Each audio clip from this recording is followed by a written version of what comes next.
Čau lidi, dneska budeme natáčet hru jménem Sail and Sink a v této hře dneska vysvětlím přesně, jak jako jí hrát, jo, co zacházet a jak řídit loď, jo. Vrhneme se hned ta první věc. Tak, spawnete se a hned první, co můžete dělat, no máte jako v ostrově, jo. Máte tady třeba, já nevím, main instatek, to máte odemklý a tady už tyhle ostatní musíte najít, jo, v ostrově. Tady jsou itemy, třeba, já nevím, kladivo, světlice, nějaký světlo a jsou tady věci, co se mi odemykají třeba za dlouho, jo, tady komunita.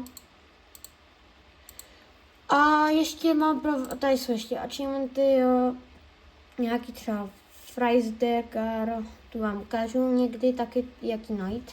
Není to moc jednoduchý, jo. A kdybyste někdo z vás našel tyhle dvě post, napište mi to do komentářů, tyhle dvě fakt nemůžu vůbec najít, jo. Jinak jako všechno, jo. A teď ta hlavní věc. Lodě, jo. Úplně z celé hry jako nejvíc hlavní věc. Jo, tady máte tuhle celou řadu úplně zdarma. Kromě tady už máte některý za Robuxy a některý získání jenom za počáteční level. Třeba tady to, Prince Main. Jo. Tak, teď si ukážeme jako lodě, tady jsou třeba Pirachor, jo, Sunny Isle, Fright Bay, jo. A dneska jsem si pro vás připravil 3 lodě, jo. A začneme hned první, jo. Vybíral jsem dlouho, abyste pak jako mohli zkusit. První bude Tugboat, druhá bude Crane Ship, tady. A ta třetí, ještě přemýšlela jsem, a ta by mohla být tato, tajta. Jo, tak začneme tak lodí, Tugboat, jo. Spawnete si, jo, normálně naskočíte, jo, tady půjdete po schodech, jo, a tady nasednete a máte nejvíc rychle ovládání, jo. Nic tu nemačkejte, vyjďte hned jak nasednete, jo. A můžete tady mít, tady je světlo zevnitř, jo, tady. A tady je světlo venkovní, jako to předvíte. No, tady je SOS, když potřebujete pomoc, jenom na publiku, anebo na privatu, když máte nějaký přátelé. Tady to ve prostřed je taková schopnost, hodně dobrá, že teď jedeme, jo. A když to značneme, zastavíme, jo. Máte tam i napsaný stop, start, jo. Když to svítí zeleně, můžete jet, a když červeně, tak můžete stopnout, jo. Ukážu vám taky, jak se je bombardovat, jo, dobře. A taky vám ještě ukážu, co se stane, když vystanu z lodě. Tam je maximální rychlost a vyskočím. Vidíte, že to brzdí? Vůbec. To není jako Wolf Island, jedna hra, která je k tomu byla docela podobná. Jede to samo, jo? A teď si ukážeme, jenom já to rozbiju, promiňte, můžete si to taky. Jo, já potřebuji. Koukejte. Mám pro vás 2 věci. Dneska 3. Teď si vezmeme bombu a odpálíme loď, jo. Pak bude ledovec a pak bude tajný item. Jo, item, prostě věc, jo. Takže když se podíváte, jo, vypadá pěkně, kromě toho zabratý, tam se to dobroval, a to je jedno. Vypadá pěkně, některé lodě jsou, co stalo? No, to neřešte, občas ta loď, když vyrazí, tak trošku se rozbije, jo, tady třeba skříň se rozpadla, koukám. Jo, tady jsou záchody, tak můžeme od záchoda, nebo, ok, tak můžeme hlavně od záchoda. Je mi to úplně jedno, jo. Vidíte? A poslouchejte. Celý je tady takový stmavý, vyjdem a jsme, celý záchod je úplně rozpadlý. Jo, když rozbiju dveře, tak, koukejte.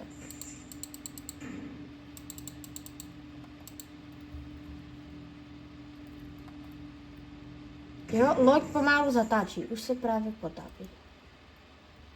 Ale koukám, že jsem odpal akorát motor. Jo, vidíte? Já vám to ukážu.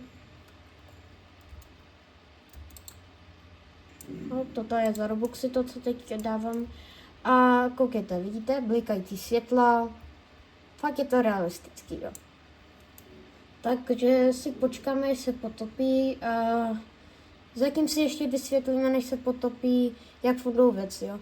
Bomba odpaluje, kladivo ničí, tuto získáte jenom ohniště na jednom ostrově, v příštím videu to uvidíte. Toto je za Robuxy, toto na Pirátském ostrově, tady jsou nějaký další kompas, jo. To se ukážeme jednou brzo, zatím se jdem podívat, jak to vypadá. Jo, je to i realistický, že se to zbrzne pod vodou a loď zmizne, jo. Když si ho děláte, loď sice nezbrzla, ale za nějakou dobu zvrzne, jo. To se ukážeme u toho poslední lodi, jo. Teď se jdem vrhnout na další loď. Jak vidíte za mnou stojí další loď, kterou dneska budeme zkoušet a je to Crane Ship, jo.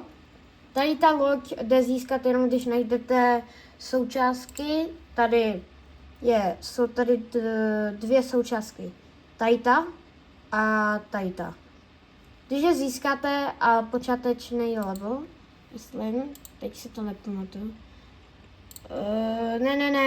Diskorek, musíte najít ostrov, tenhle, a najít ty dva dílky, jinak musíte koupit za Robuxy. Bohužel některý lodě to mají podat.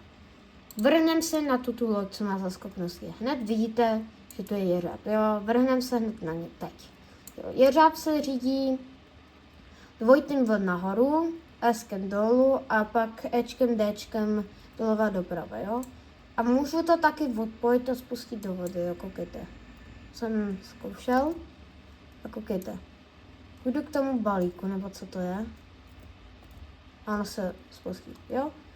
A když pojedeme s touhle lodí, tak u téhle lodě to vypadá jak složitě, je to úplně stejný, jo. Světlo, stop a SOS. Jenom to stop nemačkejte teď. Hned jak vyjedete, tak už jedete, jo. Stop musí svítit červeně. Jo. Ale tornádo vám taky ukážu teď. Ledovce si necháme na tu poslední, protože tornádo to by nemělo zničit, ale podle všech testů tak by mělo proničit, ale uvidíme. Schválně. Pokud mi to zničí loď, tak musíte dát odběr a pokud nezničí, tak to nevadí. OK, tak zkusíme let.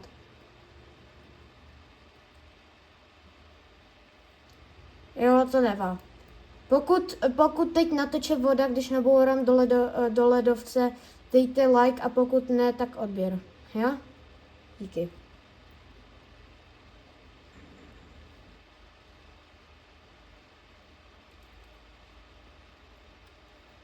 Jo, zatím neteče, takže vy musíte dát odběr, ale za chvilku poteče, jo? Mám tu problém, já jsem se zasekl. Jo, občas se stane u lodi, že se zaseknete a totálně musíte dát zpátečku, to chvíli trvá.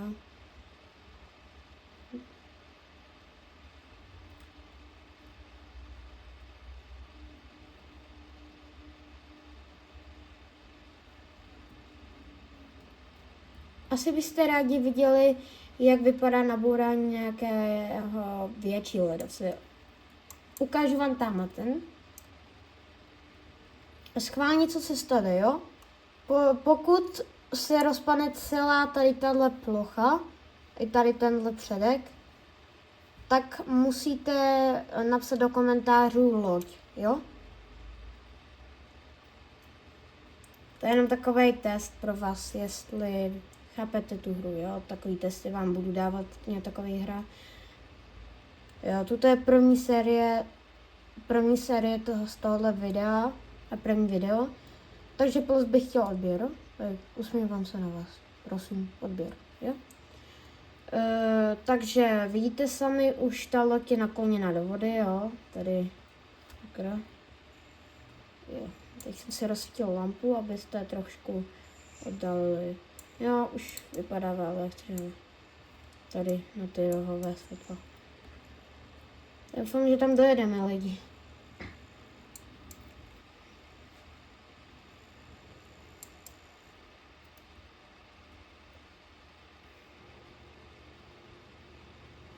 Je to, zkrátíme to. Sorry, sice je to tamhle, ale koukám se, že to moc už dlouho nevydrží. To loď už pomalé jako blázný, takže...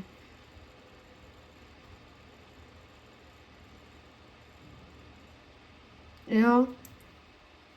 Tak můžete mi hned napsat do komentářů, protože jsem dojel. Tak. Teď to stopnu. A všichni by zmáčkli v této situaci SOS. Ano, můžete zmáčknout na publiku, ale když hrajete na privatu a nejste tam, jste tam sami, tak to nemačkejte, je to zbytečný, někdo pro vás to přijde, jenom to uslyší ostatní hráči na publiku, jo. Takže tuto je druhá loď, jo. Ukážu vám taky, jak to vypadá pod vodou. Vidíte, taková už ten ploch. Tady už to vypadá ještě normálně, ale už to pomalu taky jako zbarvuje barvu. Takže tuto byla druhá loď. Jdem se vrhnout na poslední a nejvíc zajímavou, jasný?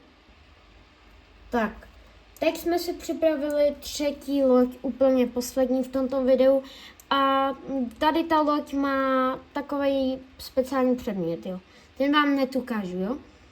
Takže když vylezem na loď, někdy to může jako, že spadnete a pak musíte také skákat, jo. Já si občas, když hrajeme někdy, tak si prostě takhle udělám jako zábradlí, abyste, když skáčete dolů, tak abyste mohli vyskočit. Teď to sice nejde, ale tak tady na začátku to je takový marný, jo.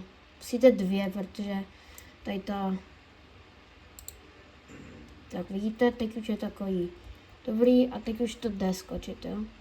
Jenom musíte mít štěstí, že tam doskočíte, občas to vůbec nejde, jo. Tahle loď má schopnost, že má záchranný vesty, jo.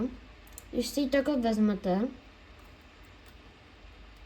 a otevřete inventář, vezmete ji a kliknete takhle na ní, tak máte vestu, jo, ukážu vám.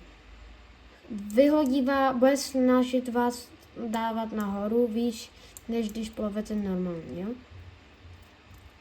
Takže když teď půjdeme zase tam k mému vchodu, tak teď vám ukážu. Taky vám ukážu, to jsem vám zapomněl ukázat, troubení lodí, jo, tahle třeba dělá, jo. Zbytek lodí u troubení uděláme příště, toto je první. Pokud to neslyšíte, nevadí, můžete si to zkusit sami, je to hra jménem Sail and Sing, takže můžete je zkusit, jo. Když vyjedeme a ukážu vám, když narazíme, tak to bude vypadat, jo. Tak je realistický, že se hejbe ten volant, jo. To nějaký hry úplně neumí, ale. Takže bych vám doporučoval, zahrajte si tu hru, jo.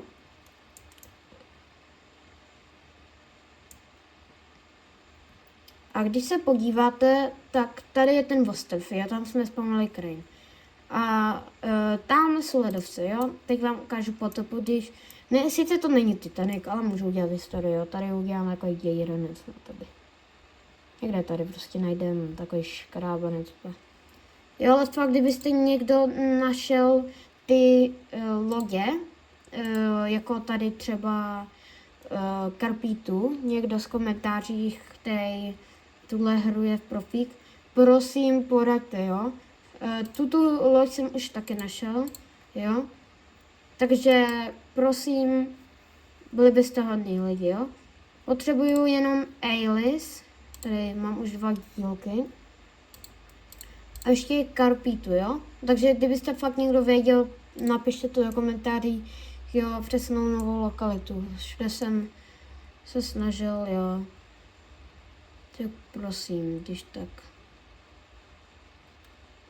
když takhle pojedeme, narazíme.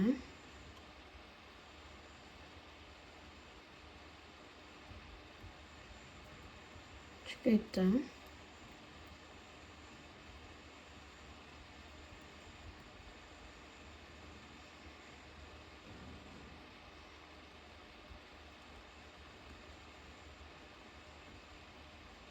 No, tak vidíte, hele. Tady se to už krávilo a dělá to zvuky rozpadnutí. Zkusíme to i na druhé, ať už voda rychle natéká, jo, ať není pomalý, no, takový.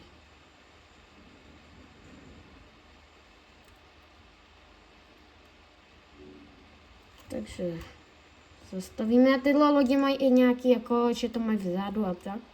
Vidíte? Trošku se mi přijde, že nakloně tam, tady jako víc na tuhle stranu. Tady na kilo, bude na kilowatt, takže je tam pár dílky.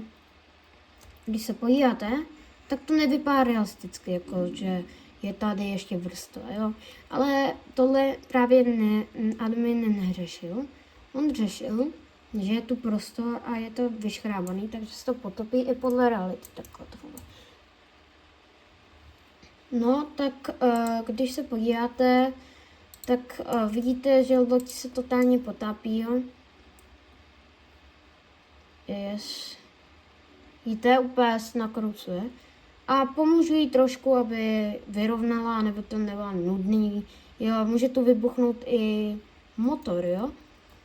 Kdyby to dneska nevyšlo, tak můžete kouknout, bude brzy video o tom, že jsem odpál motor. Pomůžte, potřebuju tu loď, já jsem nechci skákat.